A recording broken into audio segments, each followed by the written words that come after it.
Hello and welcome students.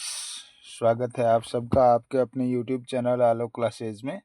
मेरा आज का ये वीडियो कक्षा 6 और 7 के विद्यार्थियों के लिए उपयोगी है।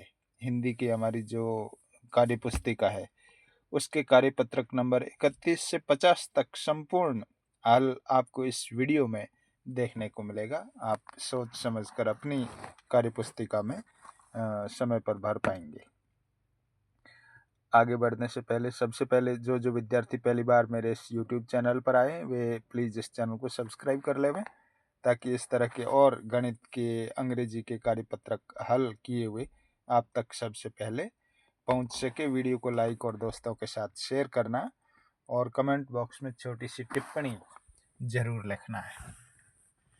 ये कार्यपत्रक नंबर 31 है। देखिए इसमें क्या करना है, संदर्भ अनुसार अभिव्यक्ति दे पाना, यानी आप जैसा चित्र देख रहे हैं उसके बारे में लिखना आपको। ऊपर पहला प्रश्न देखिए, ऊपर दिए गए चित्र को देखकर बताइए विद्यालय में इस तरह का आयोजन किया जाता है स्वतंत्रता दिवस पर, क्योंकि ध्वजारोहण किया जा रहा है इसलिए। और इस चित्र में क्या हो रहा है अपने शब्दों में लिखिए। इस चित्र में स्वतंत्रता दिवस का आयोजन हो रहा है और मुख्य अतिथि द्वारा झंडा फहराया जा रहा है।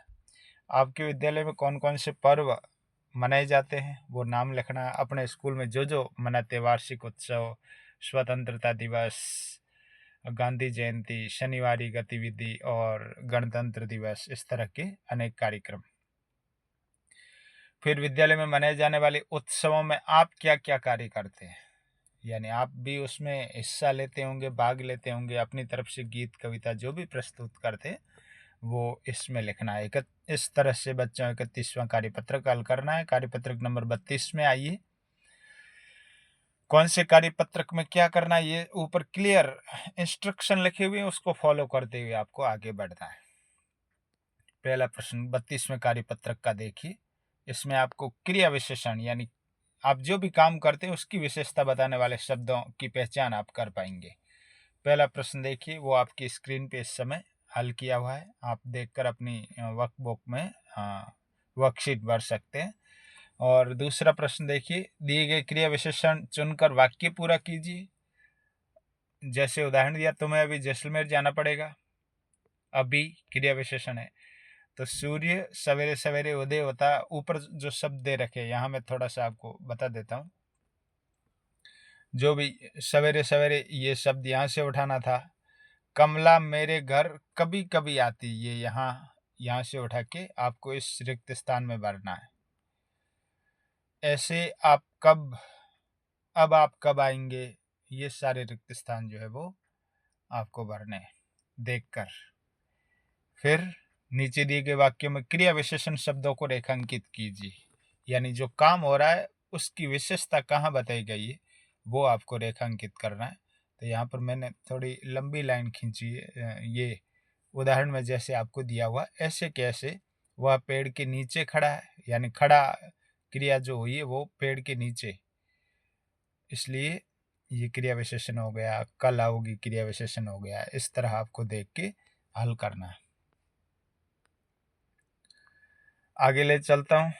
चौथा, उचित क्रिया विशेषण इधर जो दे रखे हैं क्रिया विशेषण, इनमें से आपको छांट के भरना है। दो दे रखे, उनमें से सही कौन सा वो आपको भरना है। जैसे मैं जरूर यह काम करूंगा, इधर जरूर जरूरी दो लिखे हुए, इनमें से कोई आपको एक लिखना है। तो ये जरूर शब्द आपका सही हो गया। ऐसे वह लड़की बहुत हंसी, कमी नहीं आएगा यहाँ, बहुत हंसी। ऐसे वर्कशीट आपको हल करनी है। कार्यपत्रक 33वां देखिए, शब्द समूह का क्रम ठीक करके दोबारा लिखिए। उल्टा सीधा लिखा हुआ, आपको इसको ठीक करके लिखना है। यहाँ आपको कोई परेशानी वाली बात नहीं है। फिर शुद्ध वाक्य है या लिखा हुआ वाक्य अशुद्ध है, ये आपको पता करना पढ़ के। वो आपकी स्क्रीन पे दिखाई दे रहा है, पूरा का पूरा आप इसको देख के हल करें। तीसरा, निम्नलिखित अशुद्ध वाक्यों को शुद्ध करके पुनः लिखिए। कुछ वाक्य में गलतियां की हुई है, आपको सही करके इसको वापस लिखना है। संवाद को अपने शब्दों में पूरा कीजिए। अरे बच्चों, आप लोग क्या कर रहे हैं, एक बच्चा उत्तर देता है, हम क्या करें, हमारा पत्थर आम को तो लगता नहीं, दूसरी जगह गिर जाता है। फिर आप एक लाइन अपनी तरफ से लिखना, फिर आम तो गिरते नहीं है, क्या खाएं। ऐसे करके ये संवाद पूरा हो गया। कार्यपत्रक 34, प्रश्न पूछने की समझ, यानी उत्तर दिया हुआ प्रश्न आपको बनाना है। ये भी बड़ा सरल प्रश्न है। उत्तर क्या दिया देखो, रोहन को छोड़कर सभी बच्चों ने प्रतियोगिता में भाग लिया। आप रोहन की जगह लिखोगे किसको छोड़कर सभी बच्चों ने प्रतियोगिता में भाग लिया। ऐसे मेरे घर के बाहर एक खेल का मैदान है, वो उसका आपको क्वेश्चन बनाना है और मैं इस कपड़े के 500 रुपये लूंगा, इसका भी आपको प्रश्न बनाना है। फिर आगे बढ़ो, तुम चाय या कॉफी क्या पियोगी। ये उल्टे सीधे दे रखे, इसके क्रम को ठीक करना आपको, वो लिख रखा, आप देख के करें। यहाँ भी उचित विकल्प, दो विकल्प जो इधर दे रखे हैं सामने, यहाँ से आपको विकल्प उठाना एक और रिक्त स्थानों को पूरा करना। ये आपके स्क्रीन पे पूरा पूरा दिखाई दे रहा है, इसको हल कर ले में।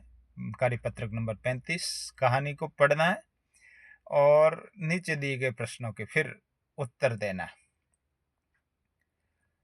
मैं धीरे धीरे करके आपकी स्क्रीन पे ले रहा हूँ और इसको देखकर आप हल करेंगे अपने अपने प्रश्नों को। ये रिक्त स्थान भरने वाला प्रश्न आपका ये नेक्स्ट है, OCR आधारित आकलन 1। पहला आकलन आप हल करोगे, इसमें भी आपको प्रश्नों के उत्तर देने। अब तक आपने जो कार्यपत्रक पढ़े उसमें से ये प्रश्न पूछे गए। आम शब्द का अर्थ होता है, आम एक फल का नाम भी है और सामान्य व्यक्ति भी होता है, यानी दोनों सही है। कल हम बेंगलुरु जाएंगे, जाएंगे यानी भविष्य काल का है ये। मेरा विद्यालय गांव में, तीसरा प्रश्न देखो, इस उत्तर का सही प्रश्न क्या होगा। मेरा विद्यालय गांव में, यदि आप ऐसा उत्तर दे रहे हो इसका मतलब सामने वाला प्रश्न क्या पूछेगा, तुम्हारा विद्यालय कहाँ पर है। दुकानदार इस कपड़े के 700 रुपये लेगा, इस उत्तर का सही प्रश्न, दुकानदार इस कपड़े के कितने रुपए लेगा। गांधी जयंती 2 अक्टूबर को मनाई जाती है। नीचे लिखे शब्दों में शुद्ध शब्द, उसमें आपके वो सही का निशान लगा रखा है, टिक मार्क कर रखा है। नीचे लिखे शब्दों में से शुद्ध शब्द, दवाइयाँ सही है, इधर चिन्ह जो भी सही है वो कर रखा है। ये OCR आधारित आपका मूल्यांकन है। वे शब्द जो क्रिया की विशेषता बताए वो क्रिया विशेषण कहलाते हैं। और कल माँ ने खीर जलेबी बनाई थी, मैंने क्लास में आपको बताया था कि था, थे, थी किसी वाक्य के अंत में आता है, इसका मतलब भूतकाल है। और रहा है, रही है, रहे हैं ऐसे शब्द आए तो वर्तमान काल है। और गागेगी किसी वाक्य के अंत में आए तो भविष्यत काल है। ऐसे आपको इन प्रश्नों को हल करना है। कार्यपत्रक 36 देखो, सूक्ष्म अवलोकन कर लिख पाना, यानी यहाँ आप चित्रों को देखेंगे और उन दोनों चित्रों में अंतर क्या है ये आप उत्तर दे पाएंगे। तो यहाँ कुछ अंतर मैंने आपको बताए, आप स्क्रीन पे दिखाई दे रहे। ये देखो, इस पेड़ का रंग पीला है, नीचे जो चित्र दे रखा है इस पेड़ का रंग हरा है। एक तो अंतर ये हो गया। और ये छोटे वाला पेड़ जो दिखाई दे रहा है आपको, ये इस जगह पे ये पीला है, उधर नीचे वाले चित्र में जो पेड़ दे रखा वो हरे रंग का पेड़ है। ऐसे करके अलग अलग प्रकार से आपको अंतर दिखाई देंगे बहुत सारे। ये आप दोनों चित्रों को देखकर पता लगा पाएंगे। उससे आगे बढ़ते हैं। 37वां, विराम चिन्हों का प्रयोग। विराम चिन्ह कौन सा, प्रश्नवाचक, अल्प विराम, पूर्ण विराम, विस्मय बोधक, ऐसे जो चिन्ह है उनका प्रयोग आप करना सीख पाएंगे। ये सबसे पहला प्रश्नवाचक है, तो आप कोई भी प्रश्न पूछते हैं सामने वाले से तो वहां पर इसका प्रयोग करते हैं। फिर विस्मय बोधक, अरे ये आपने क्या किया, जब हमको कोई अचंभा हो तब इस चिन्ह का प्रयोग करते हैं। और ये पूर्ण विराम है, भारत मेरा देश है, वाक्य खत्म होने पे लगता है। और फिर कॉमा, राम लक्ष्मण, यानी एक जैसे हम कोई शब्द बहुत सारे बोलते हैं तो कॉमा का प्रयोग करते हैं। नीचे दिए गए वाक्यों में उचित विराम चिन्ह लगाइए, बिना विराम चिन्ह के, और मैंने विराम चिन्ह लगाए हैं। जहां जहां जरूरी थे वो आपकी स्क्रीन पे आपको दिखाई दे रहे हैं। फिर आपको विराम चिन्हों की पहचान करनी है, वो भी टिक मार्क कर रखा है यहाँ, आपके मोबाइल में स्क्रीन पे दिखाई दे रहा है, उसके अनुसार आप हल करेंगे। कार्यपत्रक 38, अलग अलग तरह के काम करने वाले कुछ पद नाम दिए गए हैं, इनके बारे में लिखिए। यानी सैनिक क्या काम करता है, किसान, वैज्ञानिक, दर्जी, जो जो काम करते हैं वो मैंने लिखे सारे।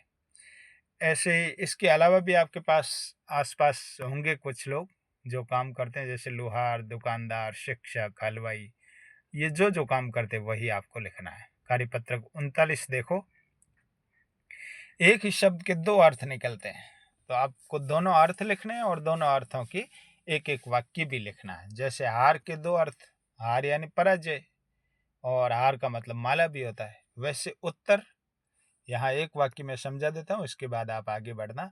उत्तर एक दिशा है और उत्तर का मतलब हल भी होता है, और मैंने दोनों वाक्य भी लिखे इस जगह पे, देखिए। ऐसे इन संपूर्ण शब्दों का मैंने अर्थ लिखा है, सामने उसके वाक्य लिखे, आप हल कर लेवे देख के। फिर कार्यपत्रक 40 में क्या है, पद्यांश को समझ के साथ उत्तर दे पाना, यानी पहले इसको पढ़ना फिर उत्तर देना। ये आपकी स्क्रीन पे है, ये भी देख के हल करना। फिर इसके बाद आकलन है, आकलन को हल करना। आपने अब तक जो जो कार्यपत्रक पढ़े उनमें से प्रश्न पूछे गए, ये भी मैंने हल कर लिया है। आप वीडियो को पॉज करके, स्टॉप करके अपने अपने आंसर्स लिख सकेंगे। इस तरह से इस कार्यपत्रक को हल करना आपको